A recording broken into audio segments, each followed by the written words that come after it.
Pemirsa, Anda kembali menyaksikan Kominfo Newsroom. Dalam peringatan HUT ke-77 TNI, Presiden Joko Widodo menginstruksikan prajurit TNI untuk meningkatkan profesionalitas menghadapi tantangan global yang semakin kompleks. Presiden juga berpesan agar program bela negara dilanjutkan sesuai dengan prinsip demokrasi.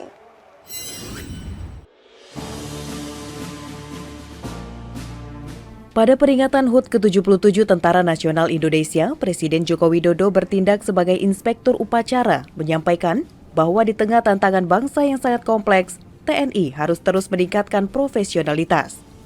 TNI diminta untuk tetap memegang teguh jati diri TNI sebagai tentara rakyat, tentara pejuang, tentara nasional, dan tentara profesional.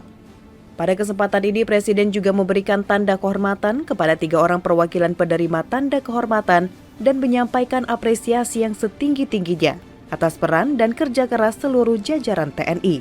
Setelah memberikan amanat, Presiden Joko Widodo juga berkesempatan menyaksikan aksi pemecahan rekor muri water trapen oleh 8.877 peserta secara serentak di 77 titik lokasi perairan Nusantara. Sementara itu, water trapen secara terpusat dilakukan di Sorong, Papua Barat yang dipimpin oleh Wakil Kepala Staf Angkatan Laut Laksamana Madya TNI Ahmad Heri Purwono. Pada tahun ini, tema yang diangkat pada HUT TNI yakni TNI adalah kita. Di tengah tantangan bangsa yang sangat kompleks, saya minta TNI tetap harus meningkatkan profesionalitasnya.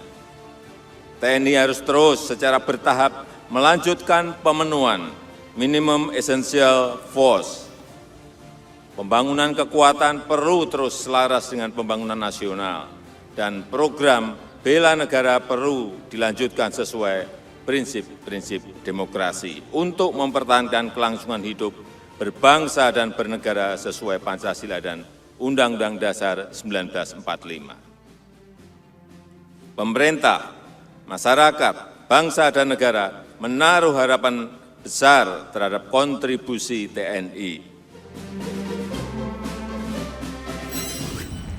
Kementerian ESDM kembali menggelar Anugerah Penghargaan Subroto pada peringatan Hari Jadi Pertambangan dan Energi ke-77. Penghargaan ini merupakan inspirasi dari dedikasi Profesor Subroto karena kearifan dan visinya dalam pengelolaan minyak di kalangan negara OPEC.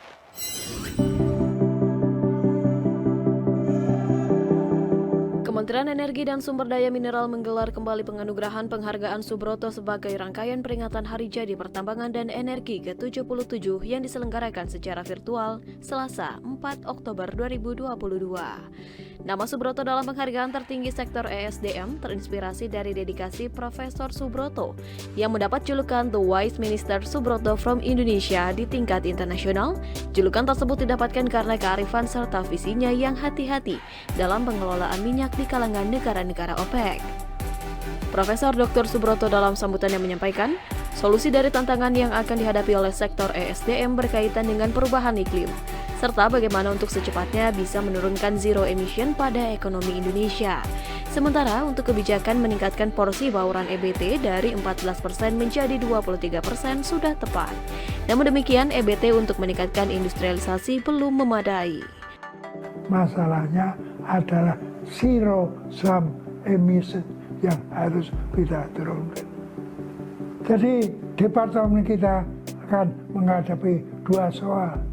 Pertama, mengembangkannya EBT baru menjadi lebih tinggi dari 14% saja sekarang.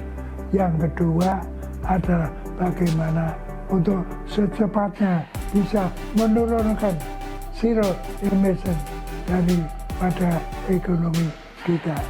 Itulah yang menjadi tantangan. Sebetulnya kebijaksanaan pemerintah sekarang untuk meningkatkan EBT kita dari 14% menjadi 23% itu betul.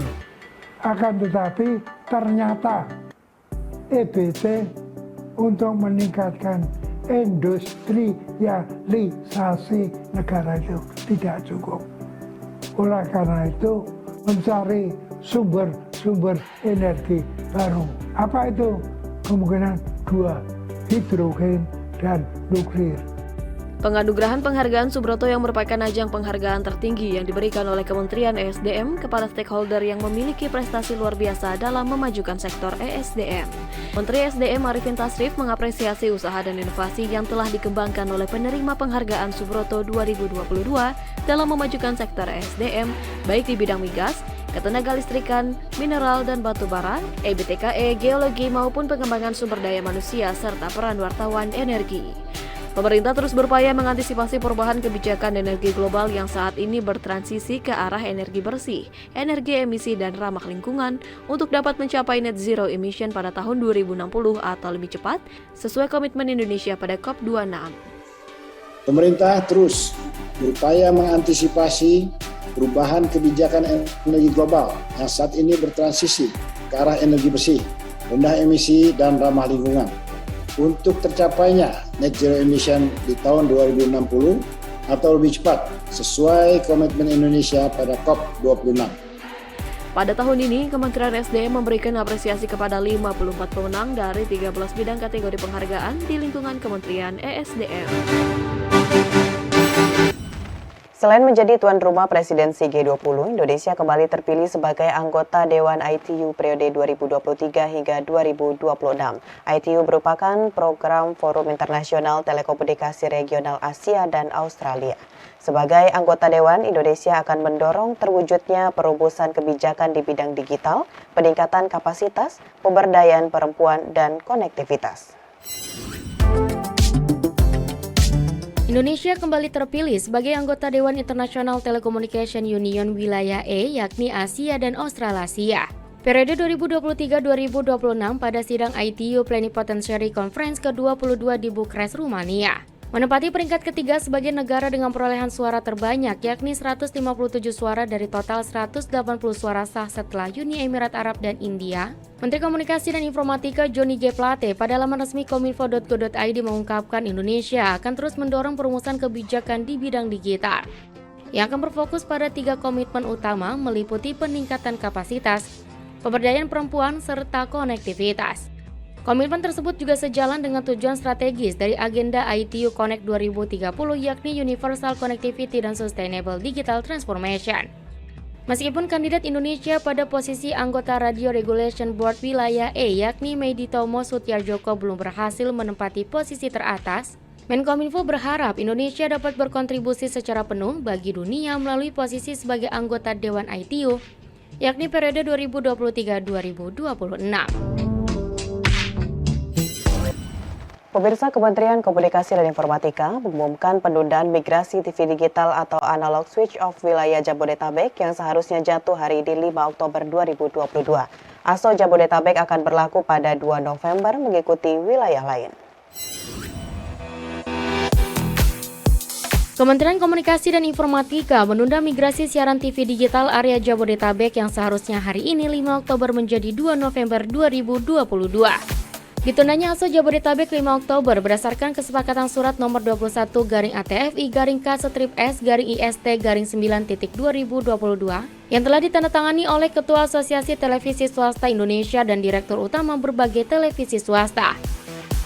ATVSI dan LPS akan kembali melaksanakan ASO pada tanggal 2 November 2022 mengikuti wilayah siaran lain di Indonesia. ATVSI dan LPS berkomitmen melaksanakan persiapan teknis ASO 2 November melalui sosialisasi masif, pendistribusian STB dan instalasi perangkat TV bagi penerima STB. Ditargetkan hingga 2 November 2022 mendatang, migrasi TV digital telah menjangkau 112 wilayah layanan dengan 341 daerah administratif kabupaten kota dan 90 wilayah layanan yang telah disiapkan infrastruktur multiplexing. Lembaga penyiaran yang sudah melakukan migrasi ke siaran digital yakni sebanyak 556 dari 693 pemegang izin siaran analog. Sementara itu, bagi 22 wilayah layanan yang belum mendapatkan siaran digital, LPP TVRI tengah melakukan pembangunan multiplexing. Pemanfaatan kanal frekuensi pada program ASO memberikan manfaat siaran TV yang lebih bersih dan jernih, serta pilihan program siaran yang lebih beragam dibandingkan TV analog. Untuk sosialisasi, kami melakukan sosialisasi melalui berbagai platform kerjasama dengan berbagai media, baik media mainstream, radio, televisi, media digital, media cetak, kemudian juga melalui media sosial. melalui berbagai platform media sosial dan juga melalui media luar ruang.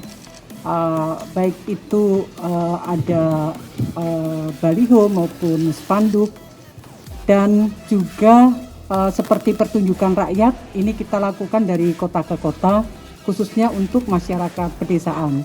Selain juga webinar, jadi kita bekerja sama dengan berbagai stakeholder, mulai dari masyarakat, tokoh-tokoh masyarakat, tokoh agama maupun dari anggota DPR dan berbagai komunitas masyarakat.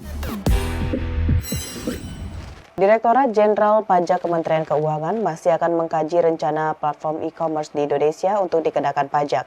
Uji coba penarikan pajak e-commerce dilakukan melalui bela pengadaan. Direktur Jenderal Pajak Kementerian Keuangan Surya Utomo menyatakan akan segera mengenakan pajak terhadap penjualan barang di e-commerce maupun marketplace. Namun, pihaknya akan melakukan pembicaraan terlebih dahulu dengan pelaku usaha lokal pasar lokal terkait rencana pemungutan pajak. Rencana platform e-commerce sebagai pemungut pajak merupakan turunan dari pasal 32A Undang-Undang Ketentuan Umum Perpajakan di dalam Undang-Undang Nomor 7 Tahun 2021 tentang harmonisasi peraturan perpajakan. Lebih lanjut, pemerintah telah melakukan uji coba penarikan pajak oleh e-commerce melalui bela pengadaan dan ditemui tidak ada kesulitan. Bela pengadaan adalah aplikasi yang dikelola oleh Lembaga Kebijakan Pengadaan Barang dan Jasa Pemerintah atau LKPP, yakni melalui kerjasama dengan penyelenggara perdagangan melalui sistem elektronik atau e-marketplace. Kapan atau apakah juga akan diterapkan untuk marketplace lokal? Sejauh ini kalau dari hasil evaluasi kita dengan konsep bela pengadaan sih tidak ada masalah yang menjadi catatan gitu ya Pak Yoga ya. Tidak ada masukan dari platform terkait dengan sulitan, artinya memang ini bisa dan dapat diterapkan. Namun demikian tentu sebagaimana disampaikan juga beberapa kali oleh pimpinan termasuk Pak Dirjen, implementasi sebuah regulasi kan tidak sebatas hanya kena dan tidak kena kan gitu ya. Tentu juga ada momentum yang tepat, nanti akan kita coba evaluasi kapan kira-kira momen yang tepat untuk diimplementasikan dan model pengenanya akan seperti apa. Nah saat itu masih kita lakukan evaluasi, saya masih dengan tim masih komunikasi dengan Pak Dirjen, kita coba siapkan konsepnya kira-kira nanti ya mungkin masih perlu pertimbangan lah, karena ini kan tentu juga masih perlu didiskusikan, tidak hanya di internal DJP, tentu juga kita nanti akan diskusi karena ini policy ya, tentu juga bicara dulu dengan berbagai stakeholders yang terkait. Pemirsa, setelah jeda iklan berikut kami akan kembali dengan informasi mengenai SDM terampil tantangan tenaga kerja destinasi super prioritas bersama rekan saya Bilge Sabila sesaat lagi.